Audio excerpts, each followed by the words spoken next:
words. I can't even understand this. I can worship these prayers. You see the point there? We have to understand our level, and then Krishna will be happy. Oh yeah, this is a good person because he's truthful to himself. Krishna likes truth, no? This is truth. Nobody of us is doing prayers like this. It's not coming from us. It's just so that's how the mood is. Okay, next slide. Kripaya. Tava Path Pankaja. What's the meaning? Tava means yours. Path Pankaja means lotus feet. So he's praying, Krishna, although I do not deserve, pick me up from this ocean and keep me at your lotus feet. Yeah, next slide.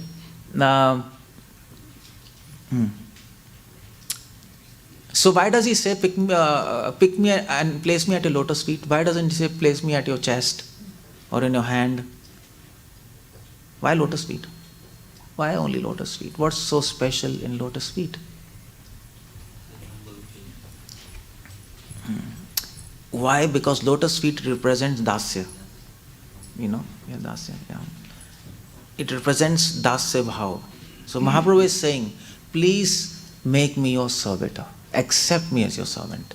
And then he says, sthita dhuli sadrisham. He says, keep me as a dust. Dhuli means dust. Sthita means keep. Sadrisham means like a dust. He doesn't say make a dust of your lotus feet. He says, keep me like a dust of your lotus feet. Because who is a dust of lotus feet of Krishna? Pure devotees. Prabhupada is dust of lotus feet of Krishna. And we cannot even become dust. He says, okay, you can keep me like a dust. You can make me dust of dust. That's what you can do. You see, it's not just repeating prayers like machine. Don't do that. Although morning we do like that. Isn't it? People can't even chant slowly. Just goes very fast. Finish. No, it's not the point. It's a point to get into the mood and then understand yourself. He's saying, so he's praying for eternal service. Or in other words, he's praying for the service of service. You see the point? The servant of servant. I don't want to become dust because dust is your servants. I want to become dust of dust. The servant of servant. I want to serve the service. And there's a point in that. What's the meaning of this? Serving the service. Serving the servant is different. Serving the service is different. There's a difference. Serving the servant means that you might be serving some devotee, but you have your own service. But serving the service means you help the service of other devotees. You help in their mission. You don't have your own mission. That's the point there. That is what Mahaprabhu is. Let me assist. Let me assist to a certain extent. Let me not create my own thing. Sthita dhuli sadrisham. Yeah, next slide. And then what's that afterwards?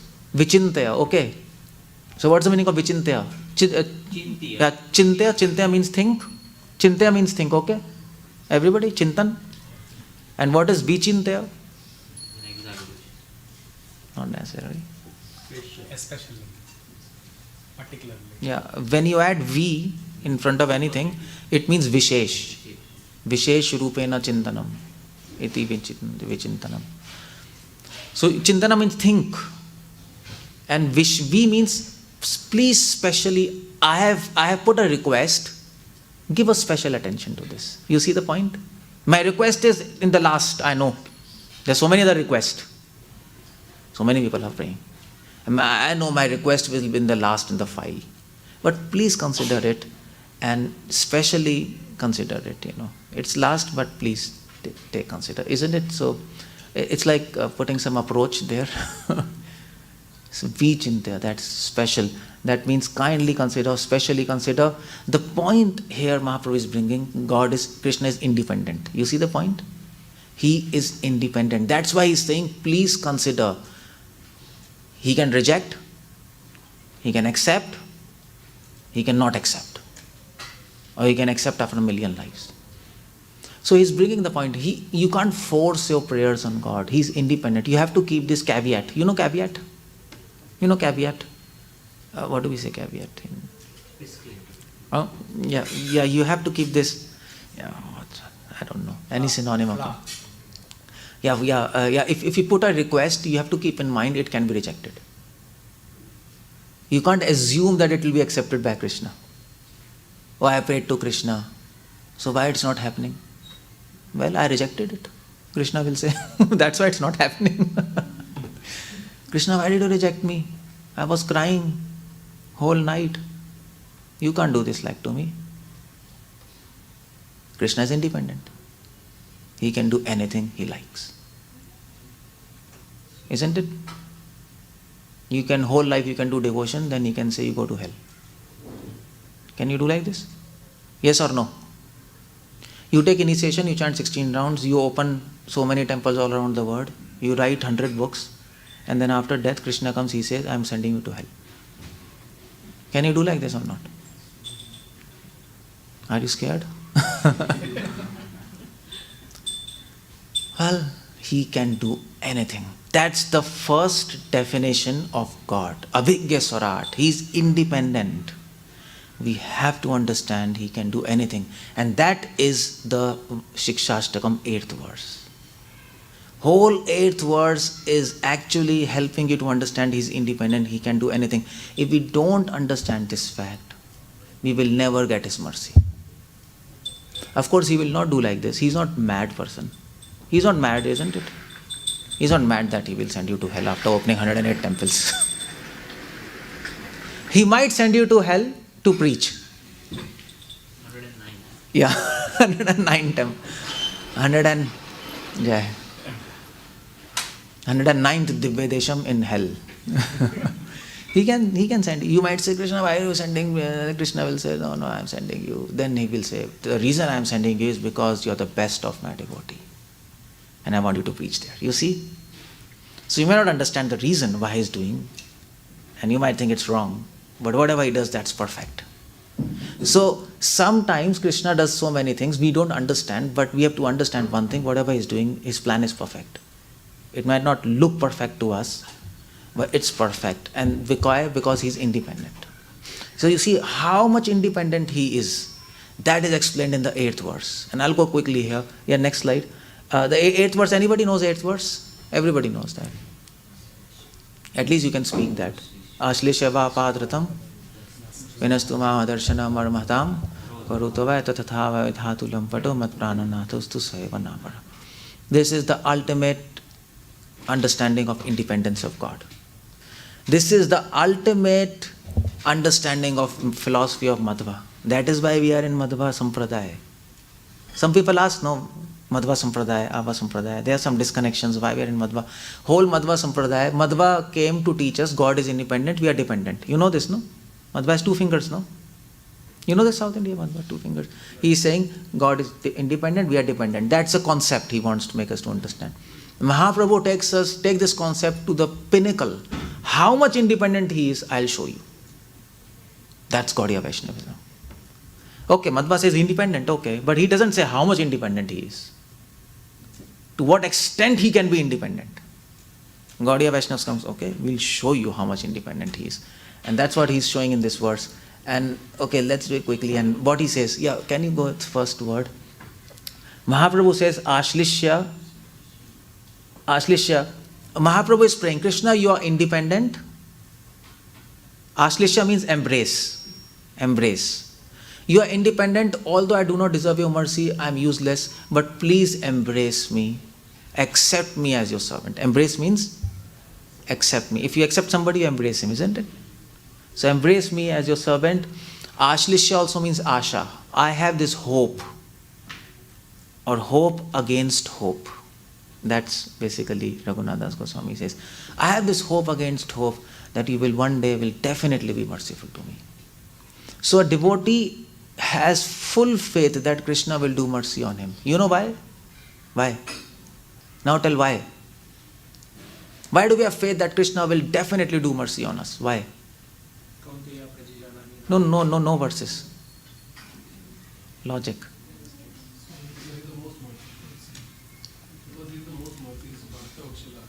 Because I just told, because we are most confident that he'll do mercy because of his nature to give causeless mercy. Because of his nature, not because of our devotion. We are absolutely convinced that Krishna will never do mercy on us by seeing our devotion. Do you understand? Because he cannot be perfect. But at the same time, we are absolutely convinced that Krishna will extend a mercy on us because of his causeless nature. That's how it goes. So it's both. It's both emotions, both convictions. He will not do, We are convinced he will not do mercy, but we are also convinced he'll do. You got the point? That is devotion. That is why devotion, this is love. That is why love cannot be captured in logic. This is a language of love we are talking, not language of logic now. We are beyond logic. So, and that is why you see so many songs. Sometimes Bhaktivinoda Thakur and Acharya sing song, I am fallen, nothing can happen to me, I am a worm in a stool, isn't it? They are thinking of themselves, their devotion. But the next moment they are thinking of Krishna. And they are thinking, oh, he is causelessly merciful, he will definitely do mercy. And then again you find songs, Krishna, we will get out of this material world, we have full faith in you. You see, it's both ways it is going. And that is, it's very, devotion is dynamic. So Mahaprabhu is having this hope, you see. Previous verse he is saying, I don't have hope. But now he is saying, okay, I have a hope. He has a hope to attain love of God. 𝗪𝗪𝗃𝗃. Okay, so what's the meaning of va in Sanskrit? Or what's the meaning of cha? And cha. Everybody knows all this or don't know? Cha means, some Sanskrit you should know. Like, I think he'll teach some. You'll be teaching Sanskrit, your group? Okay. So yeah, I think then you'll know. Cha means and, va means or. Okay. Va means or. Krishna, now I'm telling you. Now this verse is talking about independent nature of God. Is it? How much independent he is. So what he's saying, va, Krishna, if you do not embrace me, you please embrace me, accept me.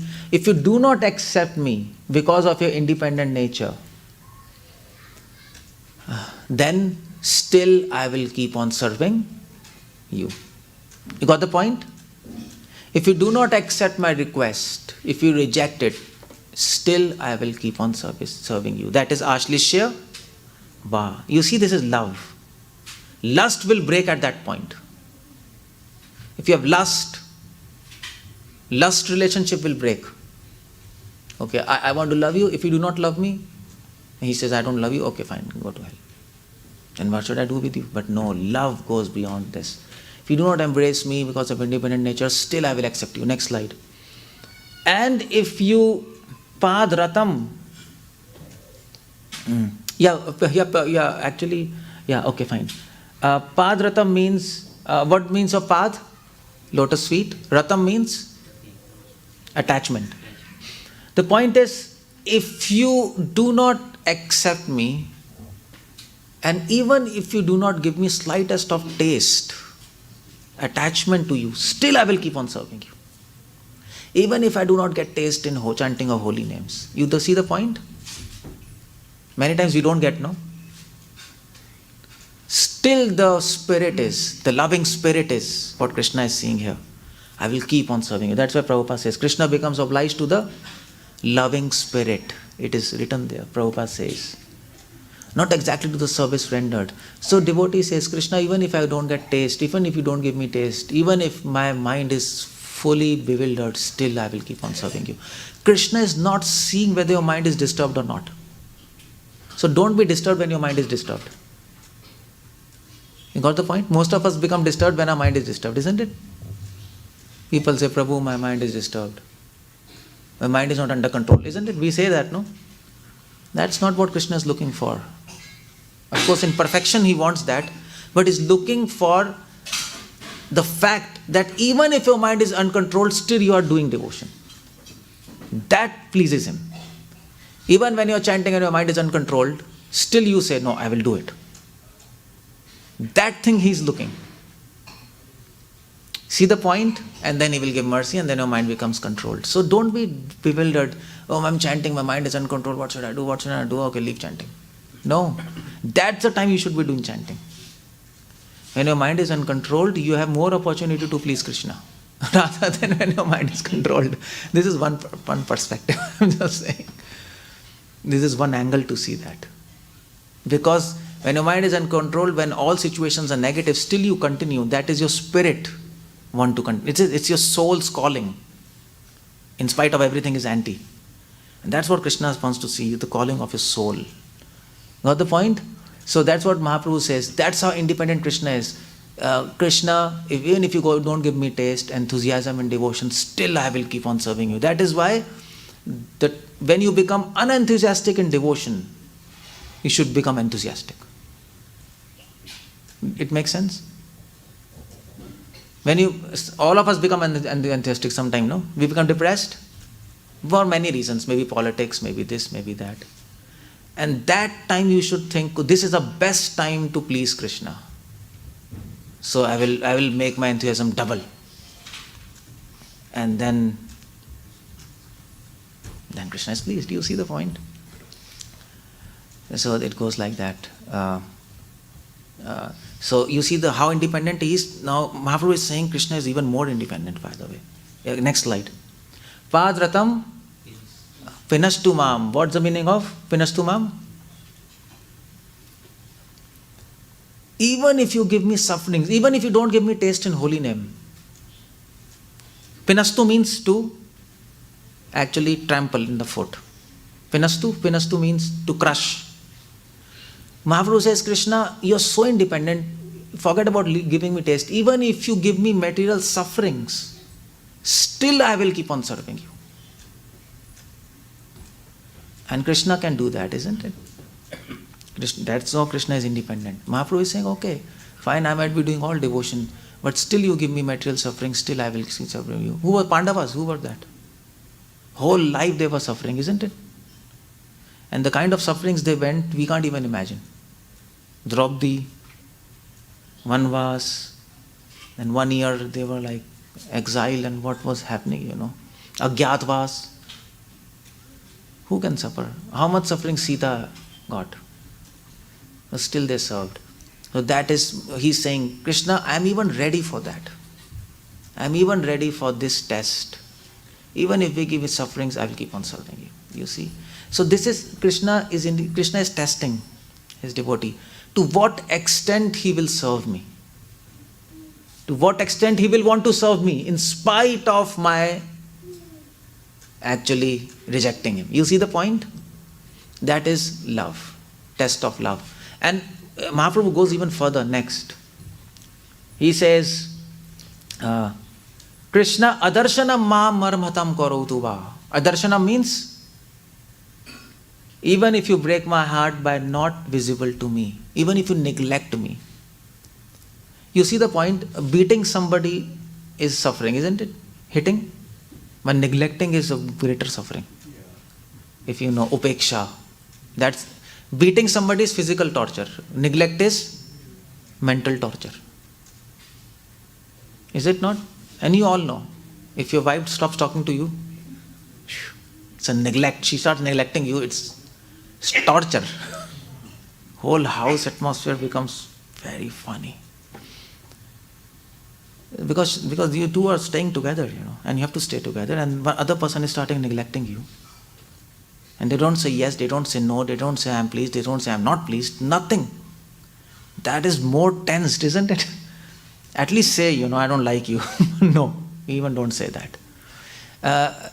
So there are actually 18 kind of punishments in Niti Shastras.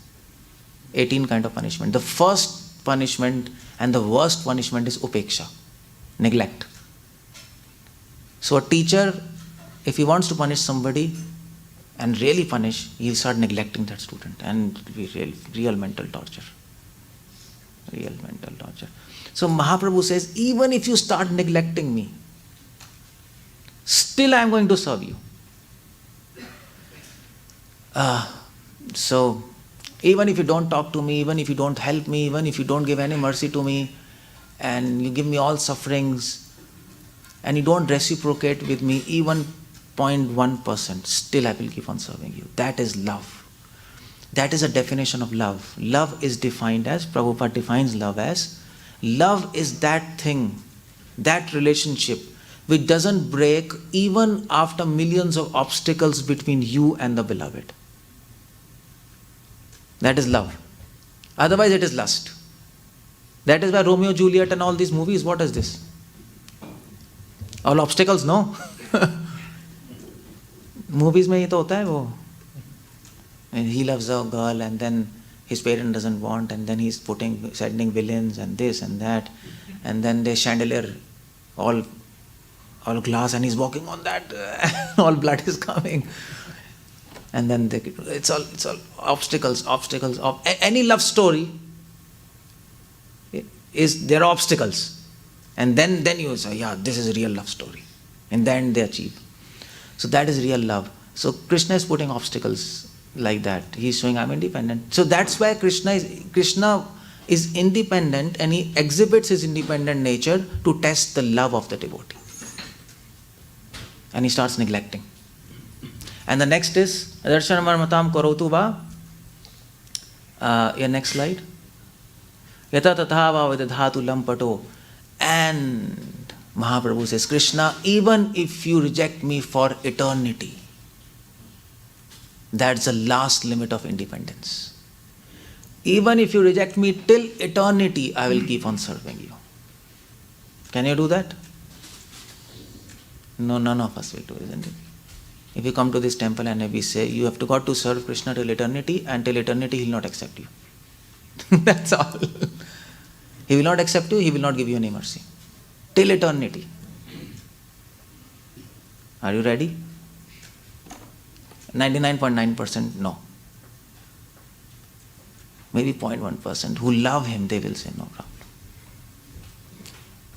problem. You see the point? Krishna doesn't do that. He doesn't do that. But he expects us to know that he is independent. He can do anything. And we have to accept this fact. And we have to serve in that capacity. But one point, whatever he does, it is for our welfare. That's what he does with us. It is for our welfare. That we know. Suhirdam sarva bhutanam. So, yatatha vedadhatu 𝗪𝗪𝗀𝗪, Mahaprabhu is praying. He is saying, you see, Srila Prabhupada, anyway, Prabhupada says, devotee is like a chaste wife. Even if the husband, this example is not good now. In modern word, chaste wife, we don't get this example. You can say devotion is like mother and child, isn't it? Child does anything, mother will never do the child, isn't it? A child might come to kill the mother. Will mother hate the child? Never. She can't do that. That's a devotee. Krishna might send that his devotee, eternally he might not give mercy. Still devotee cannot leave Krishna. This is love. Krishna wants to see this mood in us. He'll not do that, but he wants to see the spirit in us. And that's why he says, yatatha vedadhatu 𝗪𝗪𝗀𝗪. Next slide. Mat prananatas 𝗪𝗪𝗪. Okay, Srila Prabhupada says this in one of his lectures. No. Go behind. Prabhupada says, this from one of his lectures. Prabhupada says, Krishna may not come. I may not see Krishna for thousands and thousands of lives. I may rot in hellish condition for lives for many, many births. That doesn't matter. Still, I cannot give up Krishna consciousness. That is love. That is determination we should have. This is required. I may be sent to hell. Heaven doesn't matter. What qualification I have got that I want to see back home to Godhead. Prabhupada says, what qualification I have to go back to Godhead? Anyway, I don't have any qualification. Anyway, if I go to hell, that is my natural constitutional position. Isn't it? If I say that, a natural constitutional position is, we are nonsense. We actually rejected God. What else you want to become nonsense? What else is greater nonsense than that? You reject God?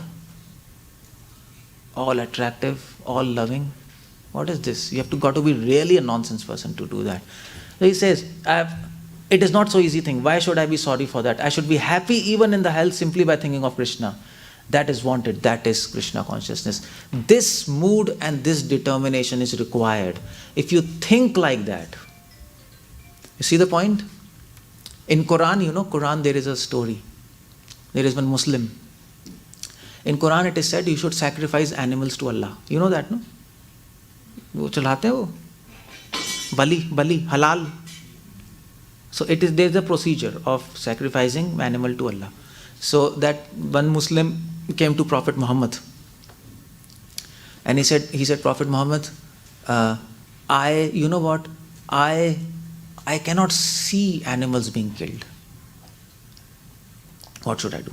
But Quran says, Allah says, anybody who sacrifices animal to me with a proper procedure, after death he will come back to me. I promise.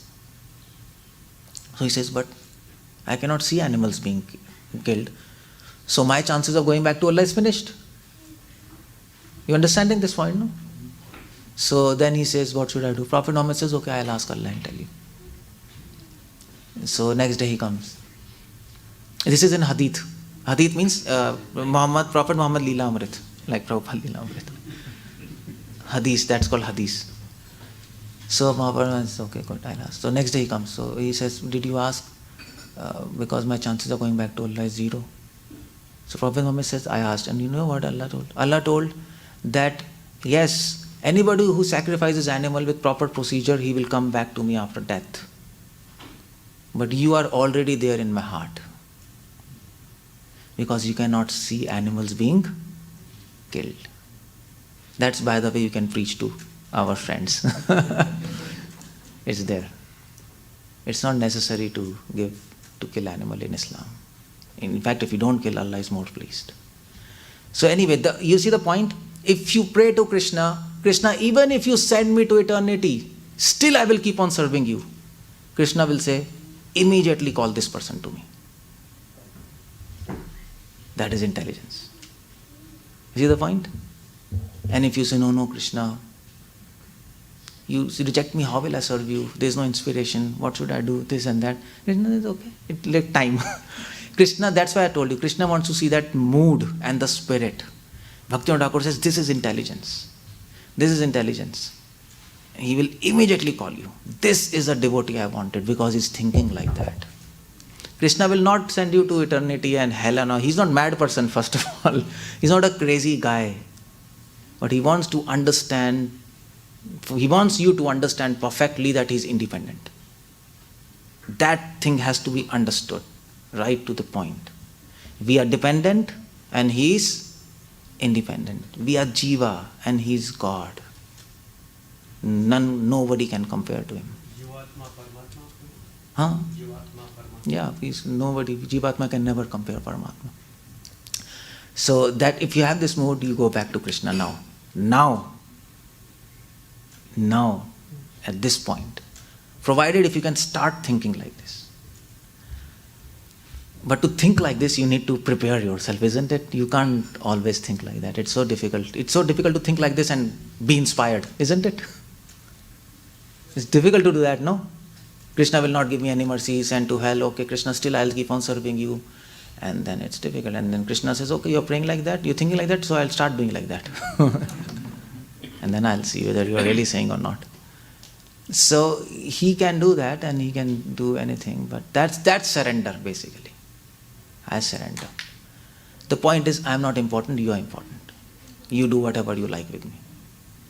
And I'm convinced whatever you do with me, that will be beneficial for me. Even if you reject me for eternity, that I'm convinced it will be beneficial for me.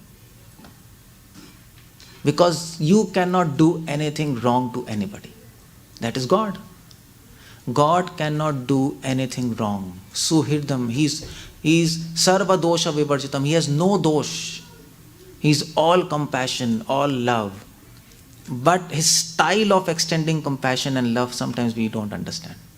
That's another thing, because he's God. So that's what Mahaprabhu says. And next, and then last, Mahaprabhu says, Mat prananathu sevanapara. Still, he's a Lord of my heart. This is a determination to serve. This is a symptom of a pure devotee. Our vision is fixed on service, on love. This is love. People ask, what is love? This is love. This is how we define love as. This is our target. This is where we have to reach. These emotions we have to somehow get in our heart by practice of sadhana. So, last slide. So what we have to do finally? I guess we should chant Hare Krishna, Hare Krishna, Krishna Krishna, Hare Hare, Hare Ram, Ram Ram, Hare Hare. Thank you very much. Hare Krishna, Srila Prabhupada ki jai. Just hold on for a moment. Just a minute. Can you go on the next slide? And you can just note this. These are my sides. If anybody wants to go on this site, you can go on the site and have a look. There are many other lectures and videos, but they're random. Maybe you can show the Rajpitra project that you showed to us yesterday. Yeah, but how to show, because I have to give you in pen drive, no? You have it then? Yeah, I have. I'll give you. I'll give you, yeah, I'll show. Just a minute, This is the pen drive. You can have this pen drive. And this has around 300 hours of lecture, 16 hours of video. I have been talking about this, you all know, but many people who are not here. So these have all the lectures, many lectures like this. This Sikshashtakam 5 and 8, I have discussed many other, all the verses of Sikshashtakam, entire Bhagavad Gita in this pen drive, entire Chaitanya, many other Chaitanya Charitamrita this year. This is a new pen drive. And there are many lectures on science and spirituality. You hear, you understand, you can mail me. My mail is here, even on this site, and we can keep in touch. Let's understand, what is given to us. And I can swipe the card. So this is book Crazy Ideas. You all know I've been talking, isn't it? You can have, there are many questions in devotion. All these questions I've answered here from different perspectives. And this is one book, Science Fails to Explain Life. This is the book of story of life, that life is not chemicals, molecules, life is life. How science proves that life is separate from matter and chemicals. This is this book. So you can have these books on the counter. I'll be there. And can you give me that pen drive, Prabhu? And I just want to show you 2 minutes, and then you can all. You are a free bird then. Now you are. We need to put the pen drive on the computer. But you have that pen drive. Okay, it's already there. So I am just going to show you, just 2 minutes. But I have started a project in Punjab, and I want to inspire you to maybe do something like this in your life, or maybe plan to shift to a farm project. Not a bad idea, isn't it? Maybe here, maybe somewhere, maybe in Seattle also. You're trying. It's a good idea to do that, because you save time, you save money, and you go back to God. So I have started a project by the name Badrika Ashram in Punjab. And I'll just show you that quickly, and then you can be inspired and think about that thing if you wish to. Okay, here, Badrika Ashram, it's here. Okay. Here, yeah. Copy. So it's a PowerPoint, and this Badrika Ashram, it's not exactly a farmhouse. Actually, it's a Varnashram project. And if you know what is a Varnashram project is not just cows and farm. Varnashram project means we are getting families. By the way, the most important thing is we don't have electricity. It's nice, no? You can't even imagine living without electricity. But it's nice in one sense that you sleep early, get up early. No electricity, so you're forced to sleep early. And we sleep quite early there. Well, we sleep at 8 o'clock, 8:30 you're sleeping. And you're sleeping under the sky, seeing the stars. It's a different kind of sleep altogether. So the PPT is Badrika Ashram, you can tell him. So no electricity and no plastics. We're not using plastics. No electronic items. No. It's not allowed. It's not allowed in a project. There are electronic items in the office, by the way, but within the campus, not allowed. So everything is traditional. Even water, we have well for that. Every house. So it's fully, we go back to tradition, so that you are with nature, and with nature, Prabhupada says, city is made by man, village are made by God. So this is actually, can you remove my photograph? This is not required here in this. Can you do that? Or if you can't do that, forget it. It'll mess up. Just open that PPT, forget it. Oh my God. It's going to get spoiled now. Okay, yeah. Okay. This Badrika Ashram, this is a project, and so next slide. This is a project which is aiming at self-sufficiency. Prabhupada says we want to show to the society you can be self-sufficient. You don't need anybody. You can simply be dependent on God and live your life. You can show this. So in our project, we have our own food. We are making our own clothes, by the way. Our own sari, own dhotis, in-house. Silk sarees, Prabhu. Cotton. Cotton, no sir, not silk. Cotton. Silk, why females need silk on Varnashram? Yeah, we can get, but that's little difficult. You won't. Okay, we have our own clothes. We have our own shelter. We make houses. I'll show you the house, what we have. It's a beautiful house. And how much it costs, you'll be surprised. And we have, what's that, red? You can see health. That's health.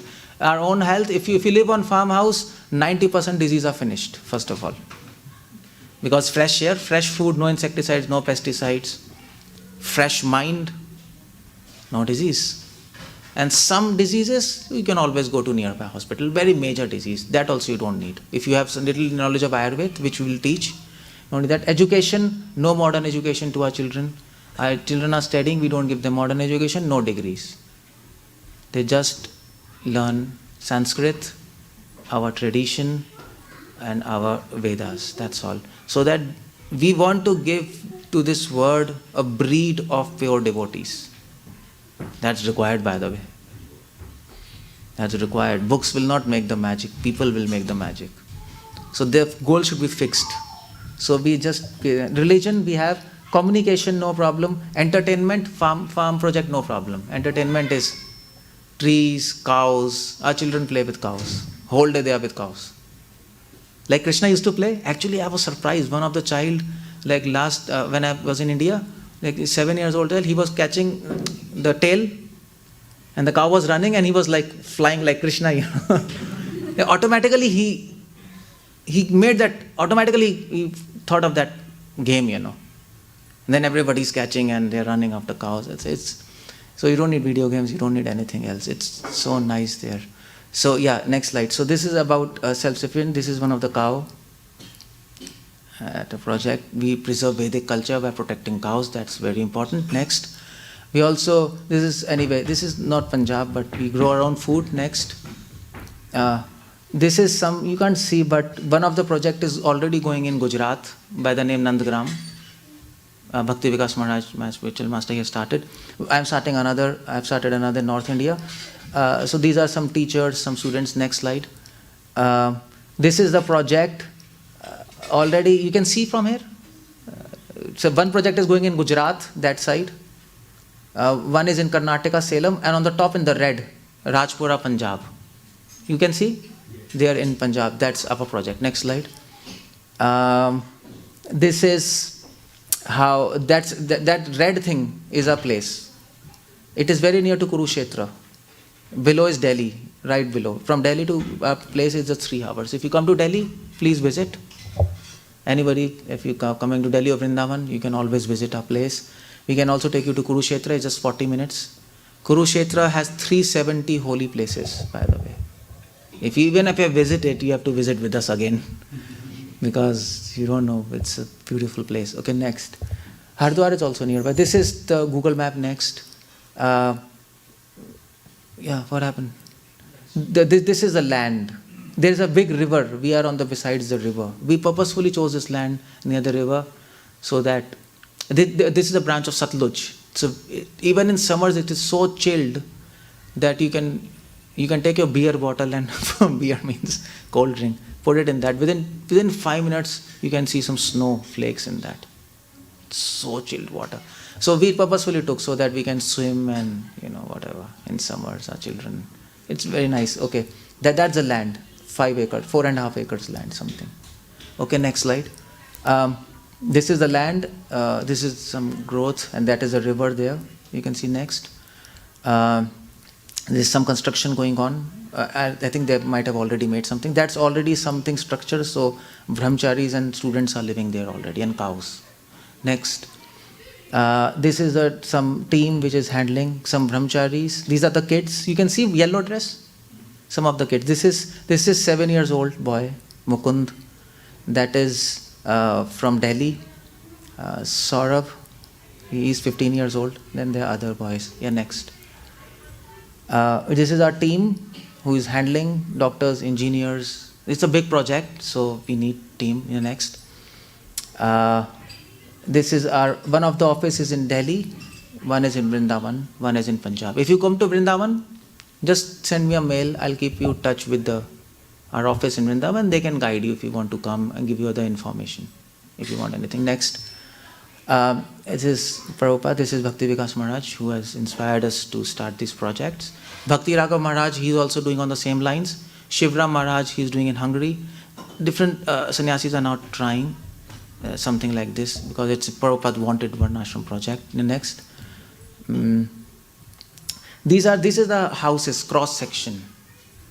And you know, this kind of room, the point is it has walls and no ceiling. No ceiling. It's a truss. You make a wall and put a truss. So one house we can make in 10 days, 7 days maximum. Max 1 week, one house. You can imagine. And one house means 2 rooms, 1 kitchen. Bathroom is separate outside. Like not inside the compound, but outside. Yeah, next. So these are some cross-section plans. This is boundary. Yeah, next, roof. And then these are some ground floor plans. Brahmacharya Ashram, Gurukul Ashram. Yeah, next year. Yeah, next. Next year. This is the whole plan. We have guest house. I can't show you from here, but on the top left, it's a guest house. Below that, householders. In the middle, you see some buildings. That is temple. On the right hand side, there are brahmacharya ashrams, and you see that blank area there on the front. That is college. There we are making college, so that all around the world people can come. They can learn Sanskrit. They can learn Bengali. They can learn Vedas. Whatever you want to learn. Some crash courses. You can send your children from America for 15-20 days, so that they can be exposed to India. You can take them to villages and show what is India. Still there is culture, you know. You can't get it by books. It's impossible. Next. This is Varnashram. Farming is one project, one thing. There is Gurukul and then there is college. You can see there are 3 things: college, farming and cows, and Gurukul. All the things are together, because families, they have children. What do you do with them? You should have Gurukul. And then you have to train the families. You should have a college in pottery, in other things. Next. Next year, this is the budget anyway. These are the types of houses we are trying to make. This is house for Brahmacharya Ashram. It's so beautiful, isn't it? And this house is hot in winters and cold in summers, because it's thatch. And next, this is for householders. Next year, I think that will be view. This is the type of house. It has 2 rooms, 1 kitchen, 1 veranda, and like it's a traditional type of thing. This house, you know how much it cost us? Can you guess? Is it brick or clay? It is brick. It is brick. We are not using clay now, but it is brick and then mud and gobar, like that. So, 50,000. Okay, it is costing us just 15,000, not more than that, because we have our in-house supply something. $200. Yeah, $200 you get one house. Here how much? 200,000 or $500,000. You see the point, this civilization, you spend your whole life getting one house. You can get so many houses. That's what Prabhupada says. This Varnashram society will save your time to do devotion. It's a precious time, will never come back. You're spending your whole life for basic necessities. And your food is free, house is free. That's what you need. Clothes are free. You make your own clothes. What else you need? Do bhajan and go back to Godhead. That Prabhupada wanted to make models like this. And I am showing you this so that you can plan in life to do something like this. Don't make a plan that whole life you will stay in Seattle or maybe save money, go to India, do another job. No, don't plan for that. Plan for leaving this system. And it can be done. Many devotees have left. There are 6 families are there with me now who have left their jobs. They're staying. They have small babies, but they don't want their babies to get sucked up in this materialistic life. They want their babies to become pure devotees. So they say, okay, we'll live. From beginning, we'll give them devotion.